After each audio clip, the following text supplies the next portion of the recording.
Hi, everybody. Let's get this thing started.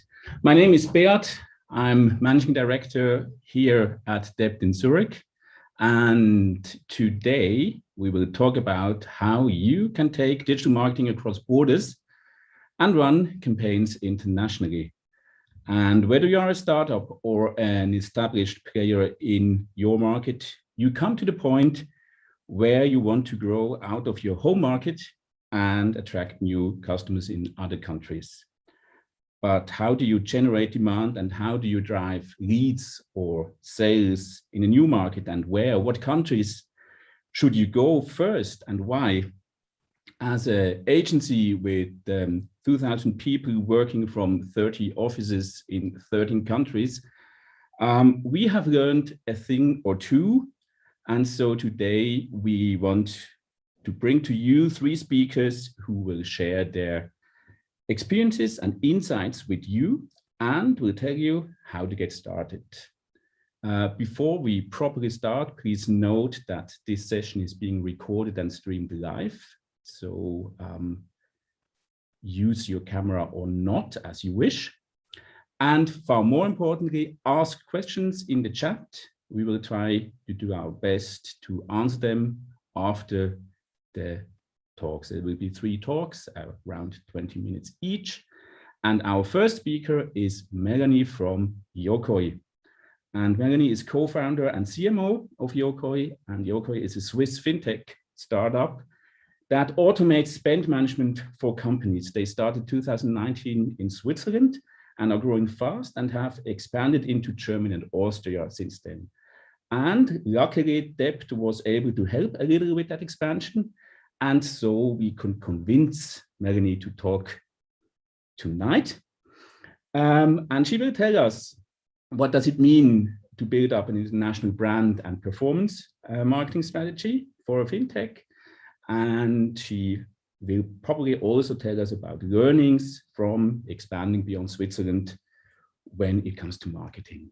So Melanie, very happy that you're here and the stage is yours.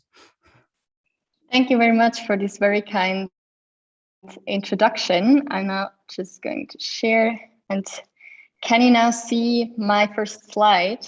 Yep. Yokoy, put yours. Amazing. Cool. Very great to be here. It's a true honor. You already introduced me. I'm Melanie, and I'm super happy to be here today.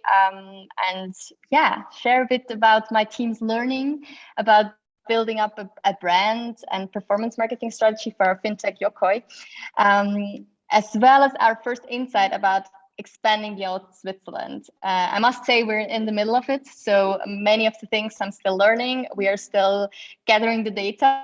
So for anyone that is actually interested to learn more, I'm always happy to meet on a coffee and exchange. And before I start with a deeper dive into our marketing, let me first give you a short overview of what Yokoy is. I mean, you already talked a little bit about it, how it all started, but it's always great to give a short crash course in Yokoy and where we're heading next. As you said, Yokoy, the all-in-one spend management solution. So what is Yokoy? Yokoy is a Swiss fintech that was founded with this very big vision to simplify expense reporting for medium and large enterprises, that are mostly globally operating. And once the receipts are photographed with a smartphone, they are digitized, analyzed, and correctly posted in the relevant finance systems of the companies by Yokoy software in a matter of seconds. And yeah, how do we do that? We have artificial intelligence working for us. So that's one of the sources that we use. And what started with expense automation is now an all-in-one spend management solution. So in which expense management is only one module. In addition to that, we have supplier invoice management, we have smart corporate card modules, but also a subscription management tool combined in one single platform. And for those, I mean, all of us have been going through Corona, and a lot of companies had to go to fully home office style. So the licenses and subscriptions have increased massively.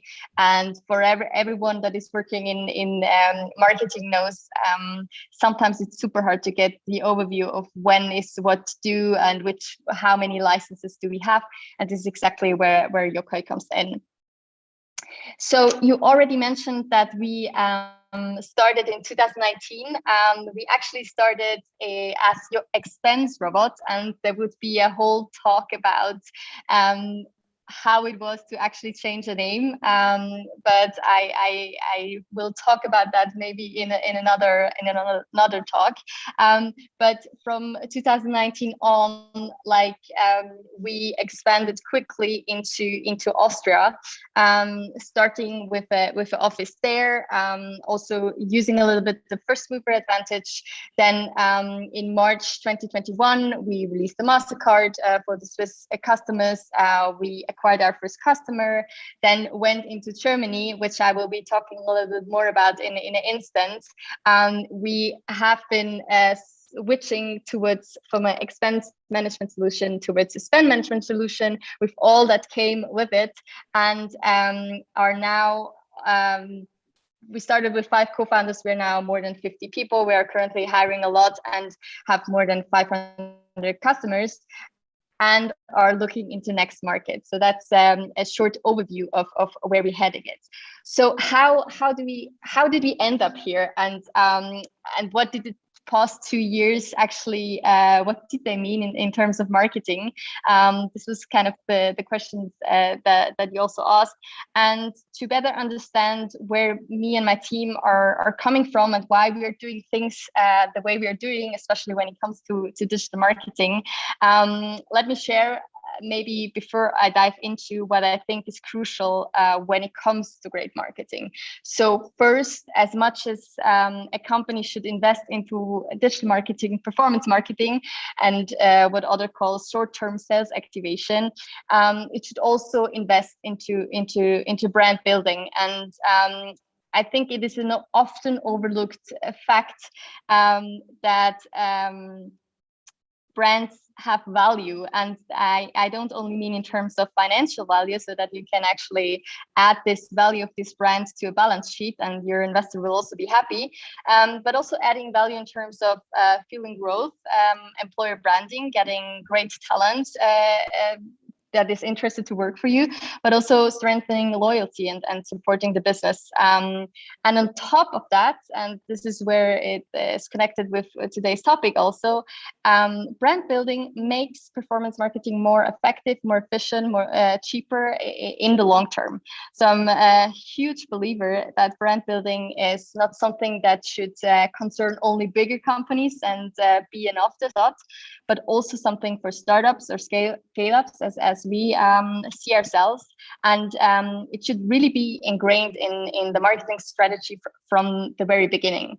And second, what I find very important is that marketing is not just tactics. So we are not talking just about ads and stuff like that, or what some people sometimes call performance marketing or short-term marketing.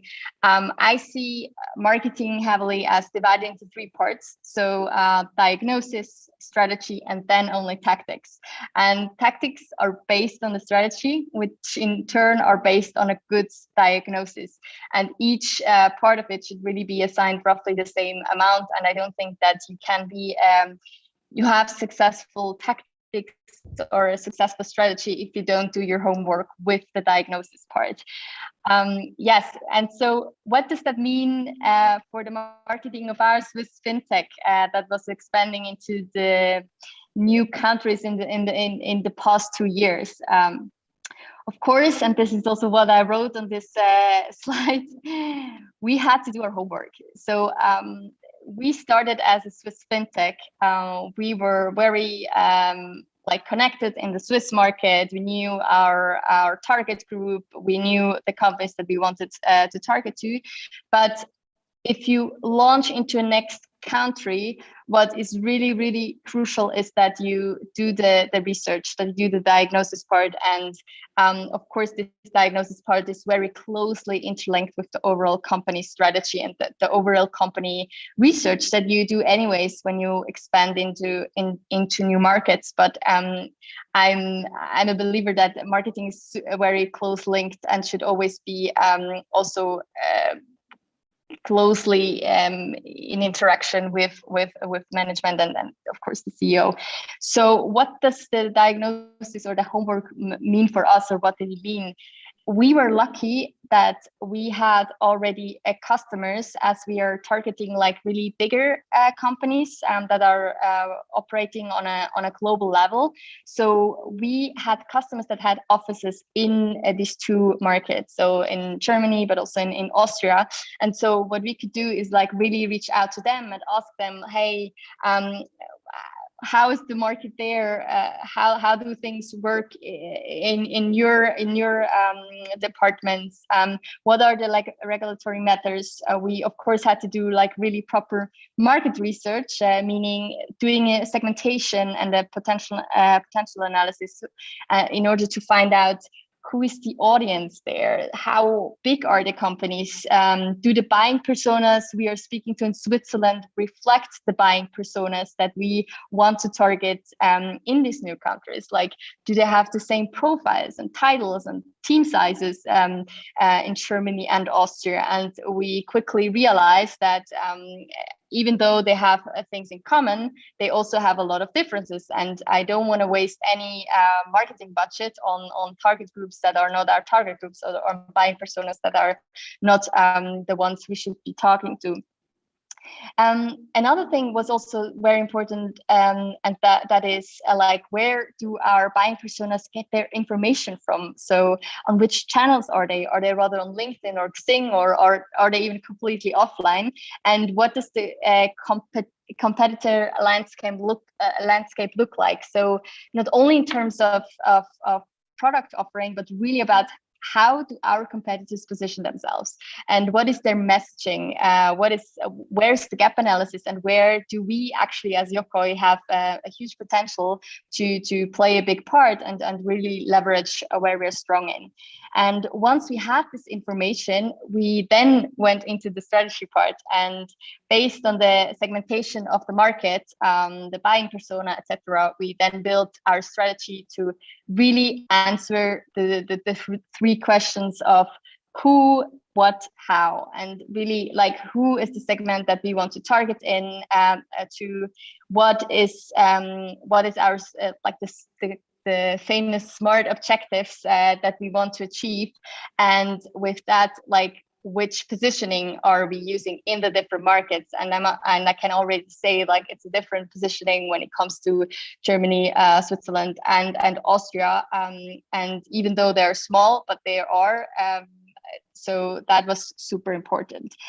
So I was now speaking about the diagnosis part, about the strategy part, and with the strategy part, we also teamed up with the debt agency, which was super helpful, and we're still working with you guys.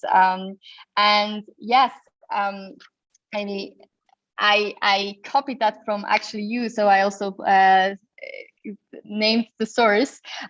This is the model that you actually reminded us of. I think it was Google that first came up with that, but you actually very cool introduced us to that again, and it was super helpful. So going back again to my previous statement of the right balance between brand building and performance marketing, of course, this was also crucial in the whole campaign. But so we also conducted other things other than digital marketing. But in light of this task of this talk today, I will really concentrate on the digital marketing side. So our entire marketing campaign was guided by the See, Think, Do, Care framework. And I added the learn, and I know that it is part of each stage, but I really mean that because with each stage, it is super important that you actually go through the learnings, that you look at what works, what doesn't, and especially because in our case, we launched the campaign in Germany, but we also adapted the digital campaign for the other markets, so for Switzerland and Austria. And there we are still learning a lot of things that we need to change, where we need to switch budgets and so on. So I find the learn aspect very important. And so this framework that we used was used for all the creatives and all the channels and all the activities. And so they, as they can be seen here, they were also visually divided into the three first stages. So we will come soon to the care stage, but at the moment since we have only started in June with the campaign, we first concentrated on the first three stages. And so users that interacted with a C campaign were then further brought to the funnel, to the think phase, and then to the do phase, and of course in the end at one point they will come to the care phase. And for anyone that is looking into building up a campaign, like, I can really recommend this framework because it was super helpful to actually apply and to also see where the budget is going and what the learnings are. Yes, and I have here my almost a final slide. This is a peek preview or just a peek image of the assets that we used in the German market. We did a whole creative concept with the debt agency, and from the numbers that we got and also from the reactions of our prospects, we know that it is quite successful. So I'm very happy with that. But as I said, we are still in the middle of it and are now just in the second flight. So there's a lot of things that are still happening at the moment. We did from all the social media channels where we did paid campaigns. We also did programmatic media. We did videos. We did a whole lead gen and awareness campaign because both, as I said, are very important. I cannot share all the numbers, but I thought I bring up some. So we had an increased branded traffic by 200% by now, and keywords that are super important for us, such as Ausgabenmanagement or Firmenkarte in German, so credit card, were suddenly searched for. So we had a huge increase in demand. And yes, the increase of traffic was by 200 to 800%, which of course made our sales very happy. And so I'm very excited also of the upcoming month to see where we're heading into with that. Yes, with that, I mean, I also wanted to leave some time for questions. And before we head into that, I just wanted to make a short last shout out to you. We are still a small team, a small marketing team, but we are currently looking for a lot of brilliant people that are joining our teams, not only in marketing. I added the marketing positions here, but also in all our other teams. And if anyone is out there that wants to join a fast-paced fintech, reach out to me. I would be super happy to talk to you. Cool. I actually have a question. So Germany and Austria are at least relatively close neighbors. We share a language, or kind of a language, and there's a lot of similarities. You did market research and said, yeah, you had to tune or change the messaging to adapt to the local market. Now, do you think through that process you got confident enough to also expand like to other markets where you have other language, or are even further away because it's on a different continent? And would you say this kind of research is enough to be starting a further expansion? Or would you say the far more important point is like having people on the ground, like opening an office, having an agency that also has local offices where you again have like local people that can confirm or speak up if they think things are different. So do you think that expansion into neighboring markets with the same language is kind of scalable, or do you think it will be harder for other markets? How confident are you there? I mean, I must say my first thought when we decided that we would go into other markets, I was like, yeah, that will be easy. I mean, relatively speaking, but we are speaking the same language, so it's a no-brainer. But I must say, like, even though we're so close neighbors, like it's really also culturally different, I would say.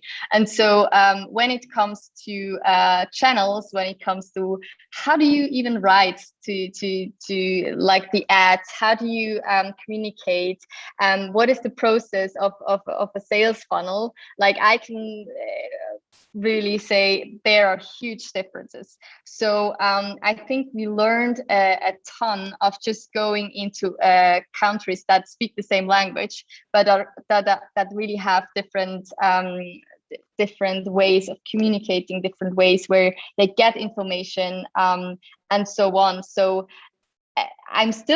we are still learning, and I wouldn't say that I would already know the two markets by heart.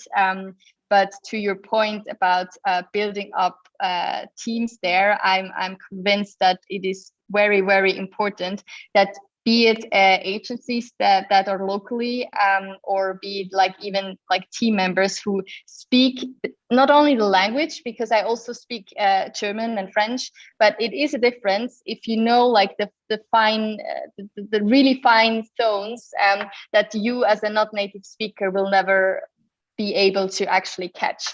So I think if you go into another market, it is very important to work with local people who actually know how things are done. Am I confident to go into other countries that speak not only German but others? Well, I will certainly take the challenge on, and we're looking into new markets at the moment. But I'm totally aware of the challenges that come with it if you don't even speak the language. So yeah, I'm excited, but I also know how much work it will be, and already is. Another question maybe is like, what is also like the opportunities or benefits of being in a new market? Did like launching in Austria or Germany also influence the offering or the product? Because maybe needs or demands from clients are different, and how fast are you getting this feedback? And are you getting this feedback like before in the research, or only when you are being exposed with campaigns in the market? Yeah, in the best case, you get it before you actually put a budget behind the campaigns.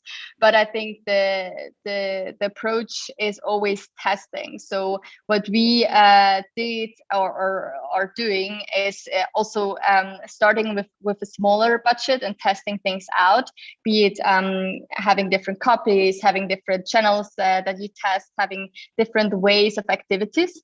And once you get the feedback back that this is working, you then, of course, put better budget behind. So I'm a huge fan of try it fast and learn, and then you can go with the bigger budget. But go to the market as fast as possible, because you only learn it then when real people or real prospects are actually interacting with your content. Good. I would say if there's no further questions, many thanks for talking to us and spend time with us. I know you have a tight schedule and the company event, so we will let you jump. Thank you very much. It was an honor to be here, and I will watch the recording from Rochita, because I'm very excited what she's be talking about in a minute. Cool. Yes, and so let's move on to Rochita, which is with Google. And She is a consultant at the global, how is it called officially? Senior International Growth Consultant, which is like a team within business solutions at Google that enables agencies like us at Dept to support our clients to expand internationally. And it's a lot about market insights and market research, as we heard, which is important. And Google has developed that tool called Market Finder, where you can, or we can, build a go-to-market strategy and an international workflow when we take digital marketing abroad. And Rochita will explain us how. Hello, everyone. Am I audible? You're totally audible, but I think, Dennis, we have the wrong view. Oh, 1 second. I'm just gonna maybe it's try it again. Yeah. We have the notes, but not the presentation. Hang on. I'll just change that. Just give me 1 second. No pressure. That part. Oh, here we are. Perfect. Hi, everyone. My name is Rochita, and I am a senior international growth consultant at Google. I've been working with the Dept team for the past 18 months or so, and we've all come a long way together in this journey to actually identify what a good go-to-market strategy and an international workflow looks like when you're looking out to expand into new markets or even expand your footprint expansion into the existing markets itself. So what I'm going to talk about today essentially is 3 key things that we should be looking out for. And of course, we're going to deep dive into each of them a lot more. And I can already see how Melanie talked about a lot of these strategies being implemented into her business as well. So we'll go through each of these points in detail. And if you have any questions, I would be happy to take them towards the end.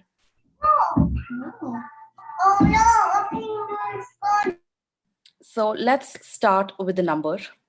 $1.1 trillion. This was the 2020 digital retail sales globally during the holiday season. This includes Canada, US, a lot of European markets, a lot of APAC markets, and Euromonitor confirmed this number to us last year. Now, we don't know what the 2021 number would look like because it's really hard to predict. But what we did understand from this $1.1 trillion number is that the shift towards digital is really, really strong. Now, when the shift towards digital is really strong, it means 2 things to us. It means that if you are a brand looking out to expand internationally, you have to think digital first.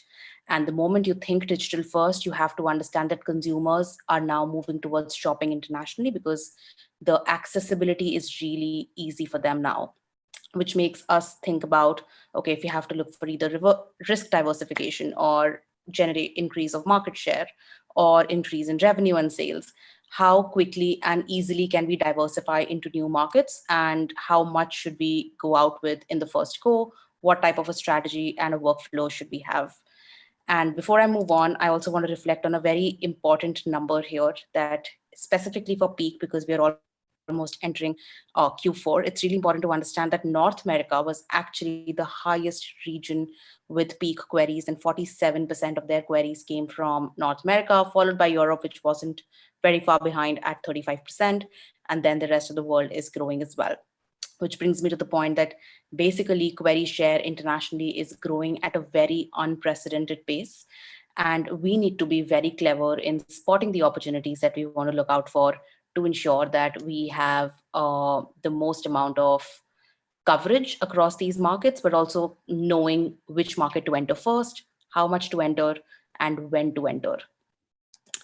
And with this, as Beat mentioned, Market Finder is a very interesting tool of ours. It's a free tool available to everybody, which essentially helps you break down and prioritize this information for yourself. It would look into a lot of macroeconomic data to understand what's the ease of doing business, what's the competitive assessment like, how are your demand assessment going to look. So essentially, it will look at all the macroeconomic factors, including internet usage in a market, what's the disposable income like, and then also break it down into ad level metrics to see if you're looking for marketing activities in a certain market, what type of what type of CPCs are you getting, how high is the competition, and what should you expect, so that there are no big surprises in your journey of international expansion. Which basically means that Market Finder as a tool would really break down export for you in very three simple categories. The first one is going to be about finding those relevant insights, which you could get across various business categories, countries, in terms of economic profile, online profile, purchase behavior, tax, legal, logistics. The second part is planning operations, which we are also going to deep dive further on. But planning operations is the most critical step before you start entering markets globally from an advertising stand of view. Planning operations would include ensuring that you are bang on with your logistics, your localization, your payment methods, your customer experience, and you're not just simply following one rule fits all purpose. You have to be bespoke with every country. And I wasn't surprised at all when Melanie mentioned that, Switzerland and Austria, uh, Germany, similar language aspect, but in actually just by being neighbors, they do not become similar. There are so many minute differences that customers demand for in each of their own countries, that it's really important to plan those operations. And I'll actually give you solid examples of brands that have done it right, but brands that have also not done it right in the first go and how they learned from their mistakes. And then finally, once you've planned your operations, which is what we call the foundational architecture of export, you move on to marketing globally, which would involve covering your online and offline marketing, identifying the products, Google or beyond, that would be fit for purpose into your marketing funnel, and then ensuring that you're also learning from brands overall. And Market Finder would essentially give you a workflow for two type of export opportunities. One is incremental export, where you're already existing in a certain market and you just want to increase your market share in that market. And that's when you would essentially try to compare your domestic results with your international results, and then make sure that you're catching up with it by spotting that uncaptured opportunity. And another part of incremental export, which I'm sure Melanie would find it very useful, is identifying that language coverage. Now, think about a brand in Switzerland. 53 or 58% of their queries come from the German language, but actually the remaining comes from French, English, and Italian. And just by making those language specific campaigns, you're bringing out those language converges, and easily you can increase the reach of your customers by 32% within an existing country itself. So it's also really important to understand the dynamic of the countries that you're in and how diverse those countries are in terms of their language and localization consumption. So you want to make sure that you're not just going after the biggest language, but also the consumers in different languages. And Switzerland comes out to be a very classic example of it. And another example, I can bring it out from my personal story. I'm from India. India has 28 local languages, while Hindi continues to be one of our main languages. But just by advertising in Hindi, you potentially only end up covering 30% of the population. So if you actually want to advertise in India, you have to look out for those local languages and capture that market, which is in your tier 2 and tier 3 cities, to actually bring out that incremental export. So that's the workflow I would recommend for anybody who's existing in an international market and just wants to capture that additional opportunity. And then we move into footprint expansion, which is when you're absolutely new to an international market and you want to start from scratch, which means you need to identify that even if your brand is very domestic, you could have queries coming in from an international market. And that really gives us an idea that, okay, this business is capable of going international. And then you deep dive into data across three main things that you see on the right side here. It's going to be around users, which is going to be your internet users growth, the GDP per capita. Then you come into the industry, where you would identify what category you're falling into, how's that industry growing, is there seasonality involved, and finally the category demand, which will match it all back to your marketing activities. So new exporters, you want to look out for where the queries are coming from and then break it down into user, industry, and category demand information. And all this information is very seamlessly available on Market Finder, which includes Google internal data, but also external data from Euromonitor, World Bank, and Statista, which combines all of it in a one-stop shop that every customer of ours can access to find that information. So this was all about the workflow of international growth. How do you even start finding that data? Where do you find that data? And what type of data would be useful to you? Then we move on to a very interesting part, which is primarily my favorite part. And this is where we and the Dept team have collaborated a lot over the last 18 months, which is around the operational strategy. Now, I'll actually take you through a customer journey. I'm going to act as a mystery shopper. And let's say I enter a website and I see that the language is not of my preferred choice. So I would essentially just bounce back. I would click the back button and ideally try to look for a website that matches with my language preferences. Then I move on to another website and I am almost about to make a purchase, but I see that they only accept credit cards and they do not have any other payment method that is accessible. So while I'm almost in the funnel where I want to purchase, I'm stopped there because the payment method wasn't localized for my choice. Then I move on to the third website and I essentially want to look out for more information around delivery and returns. And there is no FAQ section on the page. There is no self-help. And there's a long process where I have to fill out a form and the company would reach out to me in 48 hours to actually tell me what the return process is. Now, this ideally leads to incomplete logistics, but also a poor customer experience. And this means while I was a consumer who was about to convert for you, your experience and lack of international logistics just led me to lose you. And I bounced back and I abandoned the cart. And I'm not the only one out there. 60% of consumers would abandon the cart for reasons like these. And most of our clients tell us that they are not able to expand in an international market because their biggest obstacle is around some form of an operational strategy, which is why I reiterated again that this essentially is the foundational architecture of any international brand or any brand that wants to go international in the first place. This is what you need to think about optimizing before you get into your marketing activities. And with the Dept team, we came up with a very specific curriculum a couple of months ago, which is called the GBS Agency Academy, where we essentially train everybody in the agency to actually have these powerful conversations with their customers to ensure that they're setting them up for success from an operations strategy standpoint. And then once the operations strategy is built for success, you move on to actually advertising in those markets, and you'd significantly notice higher conversion rates, lower cart abandonment rates, very low bounce rates, and a very great customer experience, which builds loyalty, which means repeated customers. And this is very important. When I say localization, the first word that came into my mind before I started working for this team was, translations. You just simply translate from one language to another, and that's great. But this is something that has stuck with me for really long, what Anthony Burgess said, that translation is not just a matter of words. It is a matter of making intelligible a whole culture, which is also what Melanie touched upon, that you have to look out for those minute cultural nuances that could be the make or break for your brand. And this is where you want to not go wrong for sure. So if you're entering into, let's say, one of the Asian markets, you'd know that for them, it is really important to have a self-help support, and they do not prefer phone or email when they want to reach out to customer care. So you need to have a very solid customer care support.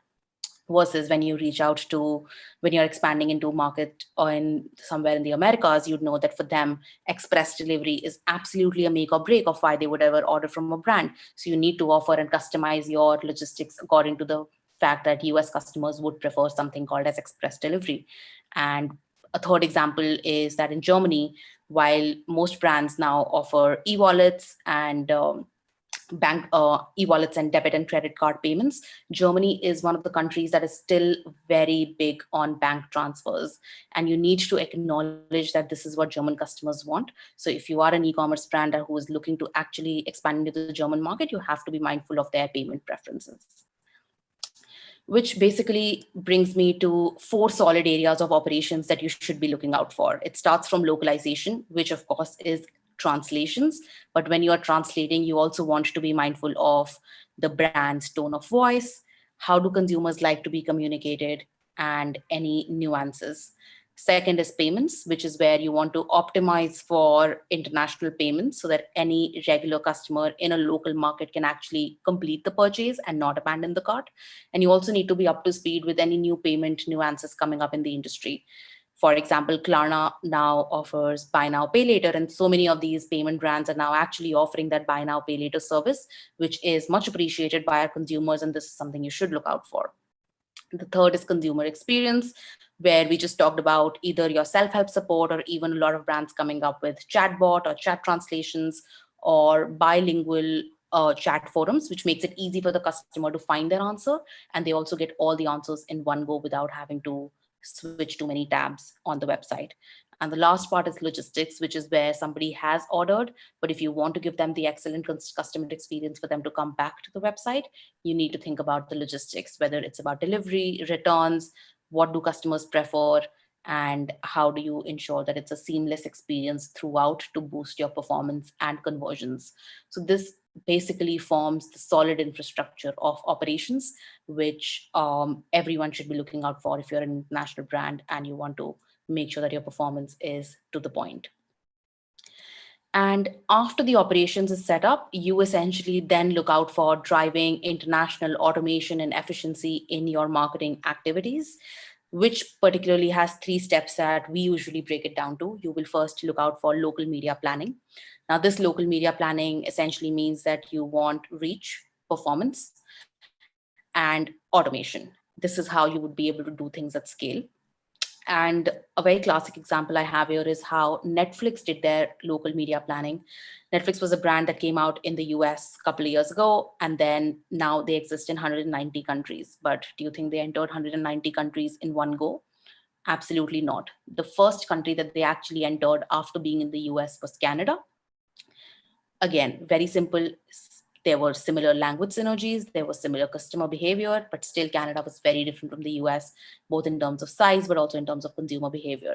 But then that gave Netflix a really classic way of learning what mistakes they made. Were they able to optimize for operations? Were they able to optimize for language preferences? In Canada, a lot of local languages are being spoken, and then you have to make sure that your subtitles are being accommodated for that. So that really gave a steep learning curve to a brand like Netflix before they actually tried expanding into other markets.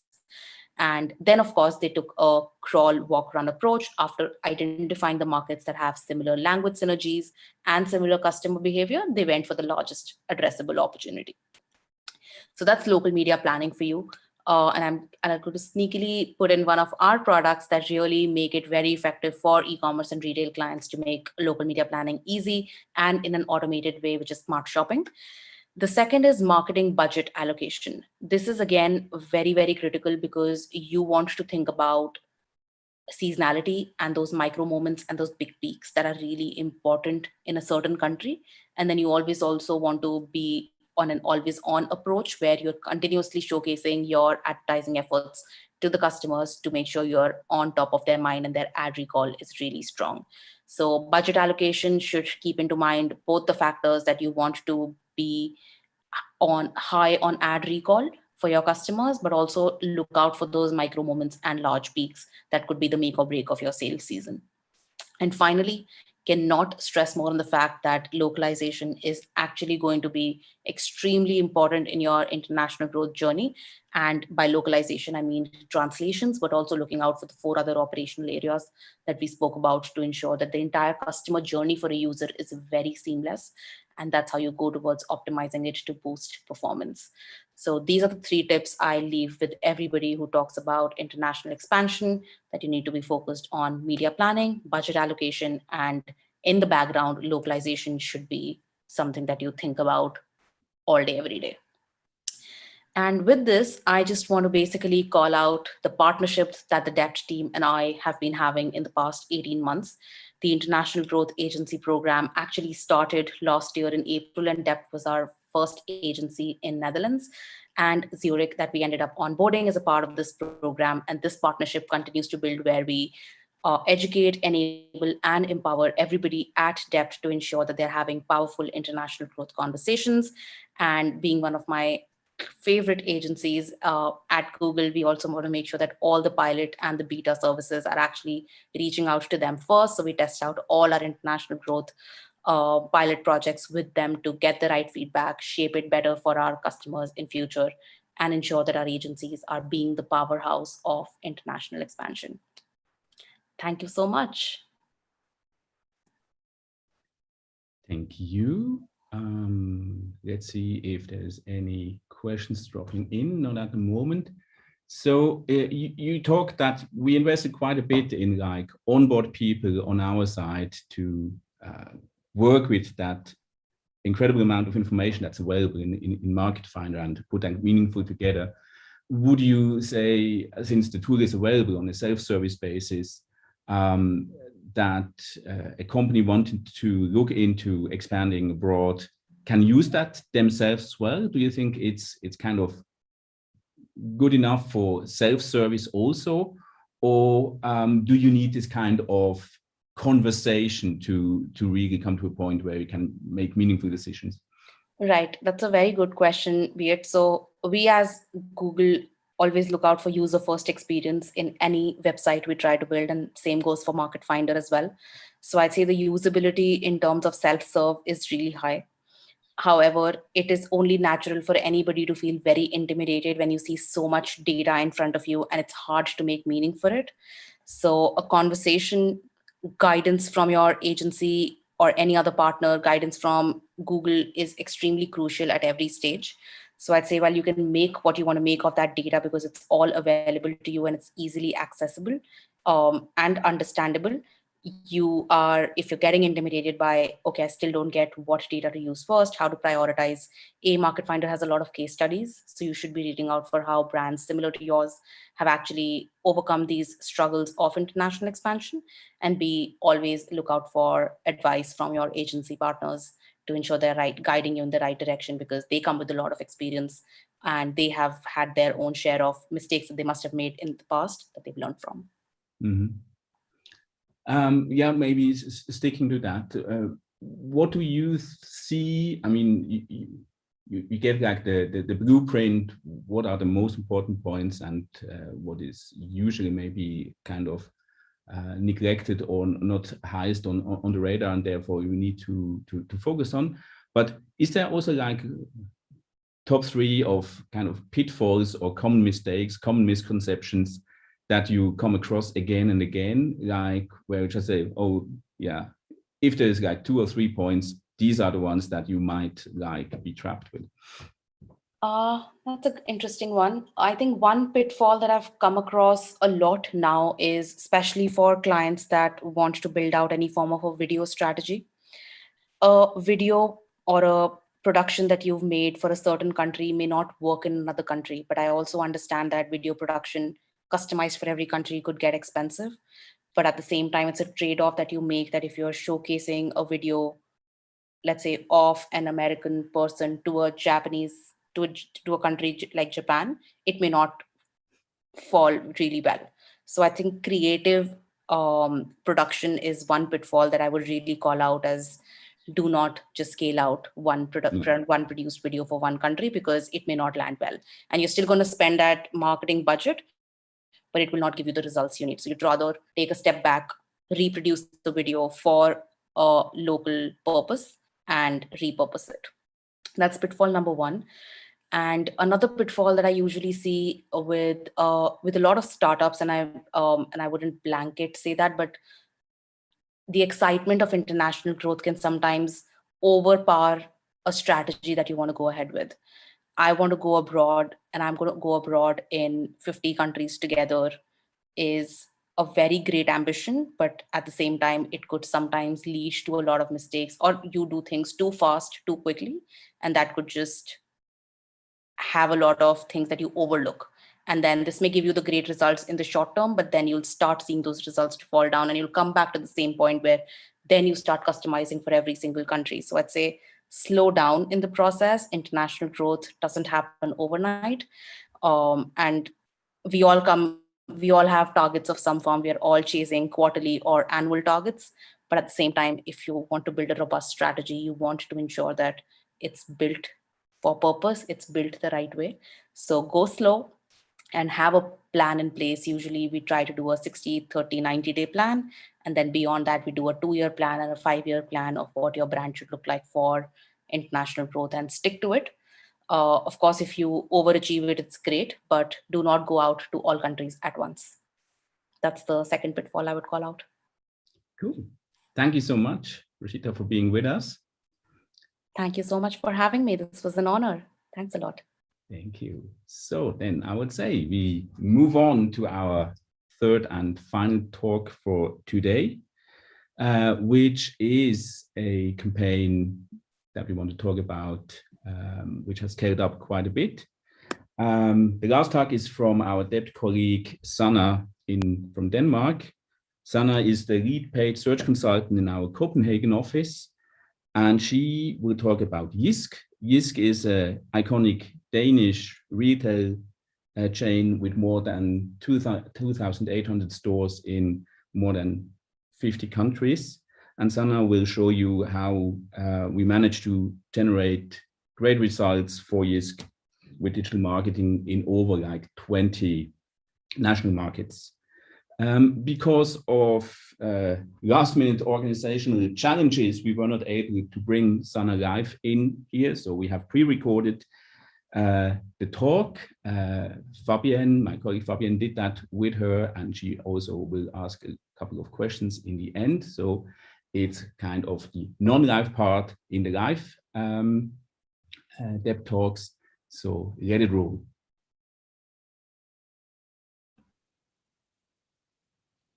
Good evening, and let's talk about JYSK, and more specifically, running a multinational paid search setup from Copenhagen.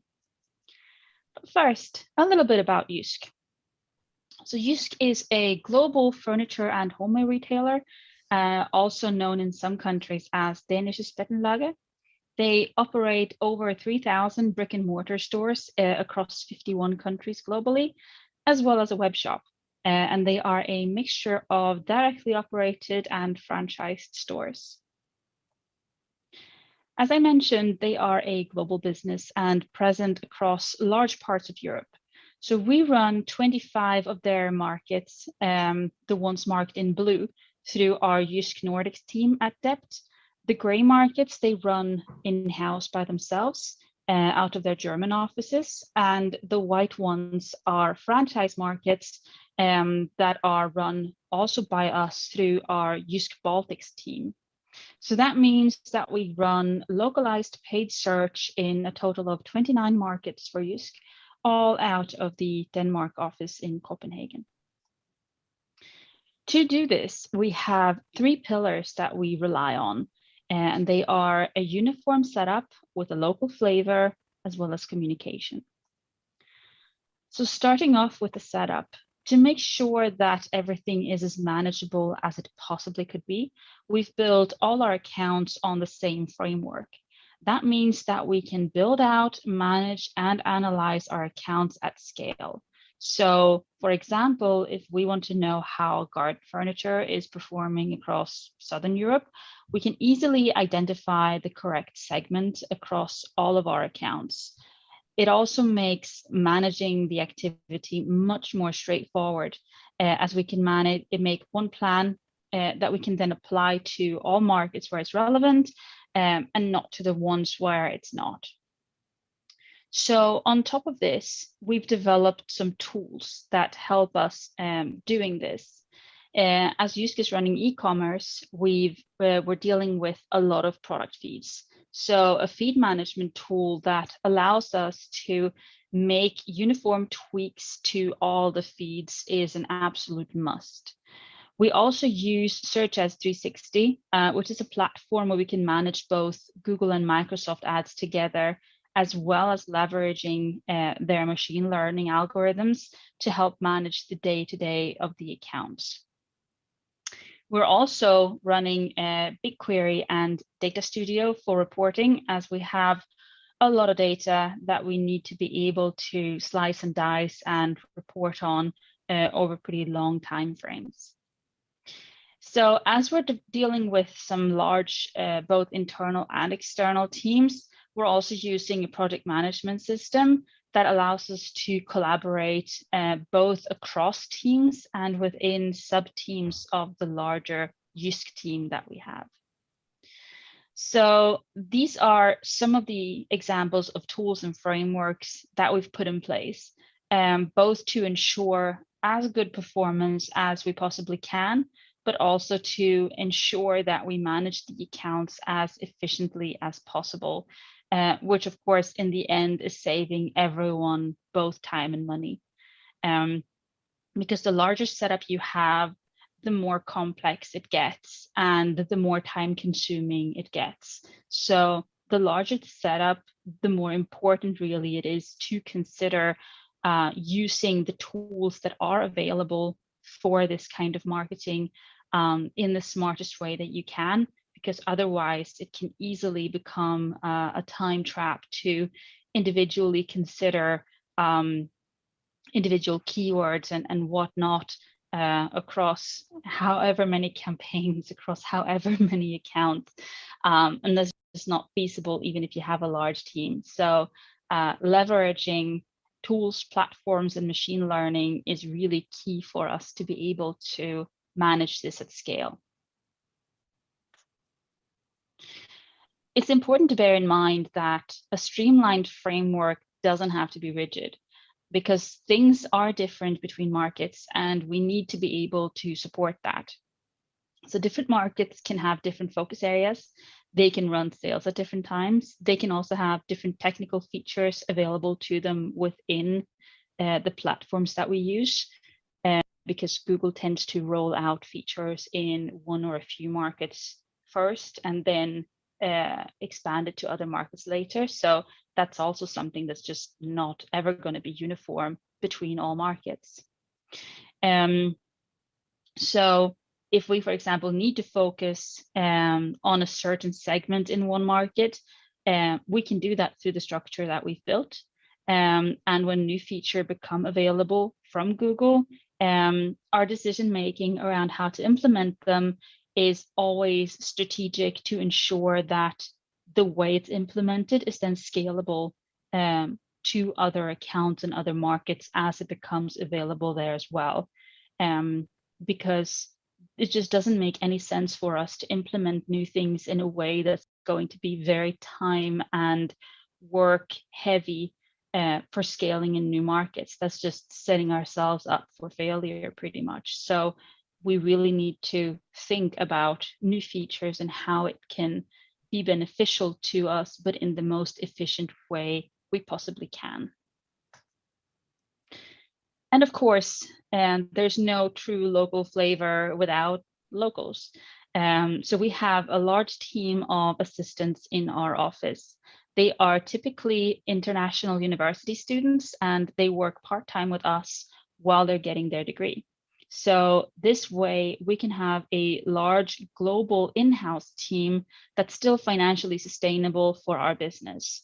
And having an in-house team also means that the same person will own their account and tweak messaging and behavioral bits and pieces, as well as having an accountability that's different to achieve when you're working with remote teams and translation services. Because if you do that, you don't have the same kind of feeling of responsibility with the person who's doing the work as you do when you directly talk to them about these things and ask them if something doesn't go quite to plan. Of course, it's been a bit different during COVID, but normally I can just go to my colleagues across the office and ask them for help. So for example, the other day, I noticed that we had a number of ads that were disapproved in our Bosnia account. They were written in Bosnian, which wasn't approved for that creative type by Google. So I went to our specialist for Bosnia and asked what she thinks we should do. And she recommended rewriting the ads into Croatian, which is another Serbo-Croatian language, which is widely spoken and understood in Bosnia and Herzegovina. And so she did that. And especially considering the history in this region, I really needed to be able to talk to someone local who doesn't only speak the language, but who knows the cultural and historical aspects of this, a local. So on top of this, she then also implemented it, followed up with Google support to ensure that the ads got approved, and just did the full cycle. So if I would have tried to rely on a translation service here, it would have taken a lot longer, and I wouldn't have gotten the help from someone who also knows the technology and has access to the accounts and can ensure that the whole process is completed with approved ads that we can actually run in the right language as a result. So that's just very recent and very, I think, telling example of why this is really, really beneficial when you're trying to run a setup like JYSK, where we have so many markets that we run in local language. So as mentioned, we're dealing with rather large teams across both Dept, but also within JYSK. And to stay on top of our game, communication is absolutely crucial, both between Dept and JYSK, where we talk about strategy, about direction, about commercial activities, and just why is that marketing performing poorly last month. Also within Dept, to ensure that all the tasks and all the work gets done, and that someone is accountable for it and does it. And for this, we use a combination of chat through Slack for anything that needs looking at quickly and short questions. We use email for the longer questions and things where we need to have a record of what was being said. And we also use the project management tool Asana for task management to ensure that we're all on top of what we need to do. So the setup there is that we have one board together with JYSK, where we kind of set the overreaching strategy and the kind of overarching tasks that need done, prioritize the various projects and so on. And we assign them to what we call the kind of the core teams. So the full-time employees within Dept Copenhagen that work on the JYSK account. And then we go away and either perform them, or we go to another Asana board that we have together with the language assistant team, because they work cross-account across all of our multinational clients. And so we then have a board together with them where we set up tasks for them for the specific markets that a certain thing needs doing in. And again, this depends on what focus that market has, if there's a sale on, if certain technical products are available in that market, and so on and so forth. So with this setup, we can really make sure that everything is being tracked, everything has someone who's accountable for it, and we just stay on top of our game. We found that this system works really well for this setup, just because everything is in one place, and that's really helped us. So are we there yet? Nope, and we probably will never be. This is work in progress, always.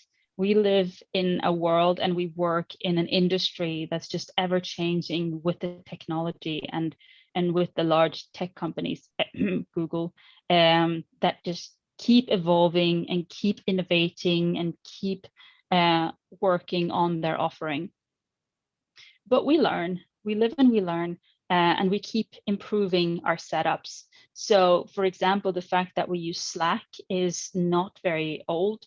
It's something that we implemented just a few months ago because we were all getting really bogged down in emails, especially for the shorter questions that, it'd be just easier to take in another forum. And so we set up a cross-company Slack channel, and it has helped us so much in minimizing the amount of emails and just working smarter on our communication. So that's just one example. And of course, we also always go back and reevaluate our account setup when it's necessary, when there are large new features coming from Google, if our clients have a change of strategic direction that they need reflected in how we manage things, how we report on things, and so on. So again, having a uniform setup doesn't mean that it's rigid, but it means that we have a good framework to then evolve and to then improve on as we go along and as things develop. So that is JYSK and the international setup we have for them in a nutshell. Thank you very much, Sanna, for sharing all of these insights and your knowledge with us. It was very interesting. I have a few questions that I'd like to ask, but first, I would also like to say that if there are questions from the audience now, feel free to reach out to Sanna and her team directly, and I'm sure they'll be happy to answer your questions. So what interests me most is you already mentioned that, you know, every country, every market is different. But do you see any remarkable differences between the behavior of people online for what they look for, what they search for? I mean, every market is different in terms of what kind of products interest them. And we also see differences in how they search in terms of grammatical kind of differences between people in different languages and in different regions even. And that's just further highlighting the need for having locals working on this who knows what those interesting bits and differences are, and who can help us react to them and capitalize on them if possible, but at least make sure that our setup is highly localized and help us capture this. Thank you. So you showed us the map with all these blue and white and gray dots where JYSK has, you know, is present in the market. I'm wondering if the client now decides to expand even more to go to another country still, how would you go about you know, setting up digital presence there? Is that an easy thing to do? Yes and no. It's made much easier by the system that we have. So because we have a uniform setup, we have kind of an account shell that every account that we run is based on. And so we can duplicate that to make sure that, again, the new market that we launch is also uniform with the existing markets that we have in setup. But then, of course, we need to go in and customize it based on if there are any products or product groups not available in that market, how people search, what makes sense for keywords, make sure that, of course, the entire account is translated into the correct language. And then we have something that we can launch, but always when you launch in a new market, you have to be very vigilant, especially after launching something new, to review your setup pretty frequently during the first weeks and months, to make sure that your keywords match against the right searches, that you're picking up the kind of search interest that you were looking for, check if there are any gaps, anything that you're not picking up for, figure out why. So even if we do have a shell and a structure that makes it a lot easier, it's always a lot of work, of course, getting into a new market. But again, it's also made easier by having all of these locals at our fingertips who can go into these accounts and really know what's going on at a very, you know, a very structured way for a new market. So that's how we go about it. Whether it's easy or hard, well, I think it's as easy as it can get right now, but of course, it's also something that we keep evolving and learning from. Yeah, I can imagine that. Thank you. So you were talking about this this shell and this structure that you have. So I suppose that you mostly have always on campaigns. So campaigns that that don't have like a start and an end date, but that are just always there, catching customers and their interests. But I'm wondering, do you also have, for example, seasonal campaigns, or for example, now in summer, you want to draw attention to deck chairs or anything that can be used on the balcony or terrace. Is that also a thing that you do? Yes. So we typically don't build out special campaigns for these things because, like you said, our activity is primarily always on, but we do run seasonal ad copy to make sure that we have the most relevant message to the user searching for products related to what we sell. And of course, it's a very competitive market, so we always want to show the best and the most competitive ad copy that we can. We do have some, keywords around sale and around your Black Friday and your January sale and whatever that might be, again, by market, that we have and that we run when it's necessary. But typically, I mean, people search in similar ways. For like our keywords pick up these seasonal searches as well as they sit. So we very rarely launch separate campaigns for these things. But of course, we also do want to make sure that our budgets last through the year. So when we budget for the year, we do take these into account, that we, during some parts of the year, might see increased interest for some product categories. So we make sure that we can cover that when that time comes. Great. Thank you very much once again, Sanna, from my side. And also once again, if there are still questions from the audience that I was not able to ask now or that I did not cover with my questions, then feel free to reach out to Sanna and her team. Thank you. Thank you.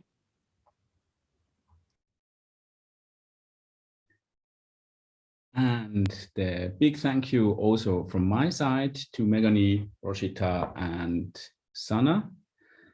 Thank you for being here and sharing the insights.